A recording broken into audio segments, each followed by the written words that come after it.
அப்போஸ்தலனாகிய பவுல் கலாத்தியருக்கு எழுதின நிருபம் 5ஆம் அதிகாரம். ஆனபடியினாலே நீங்கள் மறுபடியும் அடிமைத்தனத்தின் நுகத்துக்குட்படாமல் கிறிஸ்து நமக்கு உண்டாக்கின சுயாதீன நிலைமையிலே நிலை கொண்டிருங்கள். இதோ, நீங்கள் விருத்த சேதனம் பண்ணிக்கொண்டால் கிறிஸ்துவினால் உங்களுக்கு ஒரு பிரயோஜனம் இராது என்று பவுலாகிய நான் உங்களுக்கு சொல்லுகிறேன். மேலும் விருத்த சேதனம் பண்ணிக்கொள்ளுகிற எந்த மனுஷனும் நியாயப்பிரமாணம் முழுவதையும் நிறைவேற்ற கடனாளியாயிருக்கிறான் என்று மறுபடியும் அப்படிப்பட்டவனுக்கு சாட்சியாக சொல்லுகிறேன். நியாயப்பிரமாணத்தினால் நீதிமான்களாக விரும்புகிற நீங்கள் யாவரும் கிறிஸ்துவை விட்டு பிரிந்து கிருபை நின்று விழுந்தீர்கள். நாங்களோ நீதி கிடைக்குமென்று ஆவியை கொண்டு விசுவாசத்தினால் நம்பிக்கையோடே காத்திருக்கிறோம். கிறிஸ்து இயேசுவினிடத்தில் விருத்த சேதனமும் விருத்த சேதனம் இல்லாமையும் ஒன்றுக்கும் உதவாது. அன்பினால் கிரியை செய்கிற விசுவாசமே உதவும். நீங்கள் நன்றாய் ஓடினீர்களே, சத்தியத்திற்கு கீழ்ப்படியாமற் போக உங்களுக்கு தடை செய்தவன் யார்? இந்த போதனை உங்களை அழைத்தவரால் உண்டானதல்ல. புளிப்புள்ள கொஞ்ச மாவானது பிசைந்த மாவு அனைத்தையும் உப்ப பண்ணும். நீங்கள் வேறு விதமாய் சிந்திக்க மாட்டீர்கள் என்று நான் கர்த்தருக்குள் உங்களை குறித்து நம்பிக்கையாயிருக்கிறேன். உங்களை கலக்குகிறவன் எப்படிப்பட்டவனாய் இருந்தாலும் தனக்கேற்ற ஆக்கினையை அடைவான்.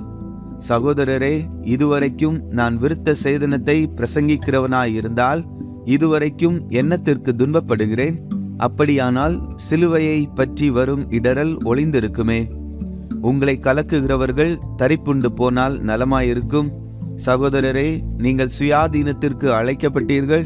இந்த சுயாதீனத்தை நீங்கள் மாம்சத்திற்கேதுவாக அனுசரியாமல் அன்பினாலே ஒருவருக்கொருவர் ஊழியம் செய்யுங்கள். உன்னிடத்தில் நீ அன்பு கூறுவது போல பிறனிடத்திலும் அன்பு கூறுவாயாக என்கிற இந்த ஒரே வார்த்தையிலே நியாயப்பிரமாணம் முழுவதும் நிறைவேறும். நீங்கள் ஒருவரை ஒருவர் கடித்து பட்சித்தீர்களானால் அழிவீர்கள். அப்படி ஒருவரால் ஒருவர் அழிக்கப்படாதபடிக்கு எச்சரிக்கையாயிருங்கள்.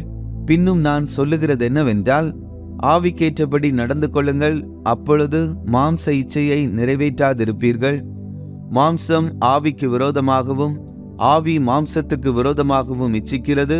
நீங்கள் செய்ய வேண்டும் என்றிருக்கிறவைகளை செய்யாதபடிக்கு இவைகள் ஒன்றுக்கொன்று விரோதமாயிருக்கிறது. ஆவியினால் நடத்தப்படுவீர்களானால் நீங்கள் நியாய பிரமாணத்திற்கு கீழ்ப்பட்டவர்கள் அல்ல. மாம்சத்தின் கிரியைகள் வெளியரங்கமாயிருக்கின்றன.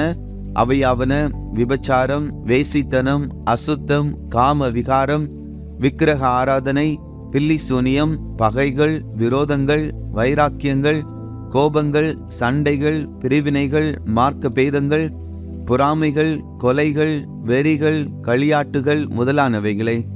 இப்படிப்பட்டவைகளை செய்கிறவர்கள் தேவனுடைய ராஜ்யத்தை சுதந்தரிப்பதில்லை என்று முன்னே நான் சொன்னது போல இப்பொழுதும் உங்களுக்கு சொல்லுகிறேன். ஆவியின் கனியோ அன்பு, சந்தோஷம், சமாதானம், நீடிய பொறுமை, தயவு, நற்குணம், விசுவாசம், சாந்தம், இச்சையடக்கம். இப்படிப்பட்டவைகளுக்கு விரோதமான பிரமாணம் ஒன்றுமில்லை. கிறிஸ்துவினுடையவர்கள் தங்கள் மாம்சத்தையும் அதன் ஆசை இச்சைகளையும் சிலுவையில் அறைந்திருக்கிறார்கள். நாம் ஆவியினாலே பிழைத்திருந்தால் ஆவிக்கேற்றபடி நடக்கவும் கடவோம்.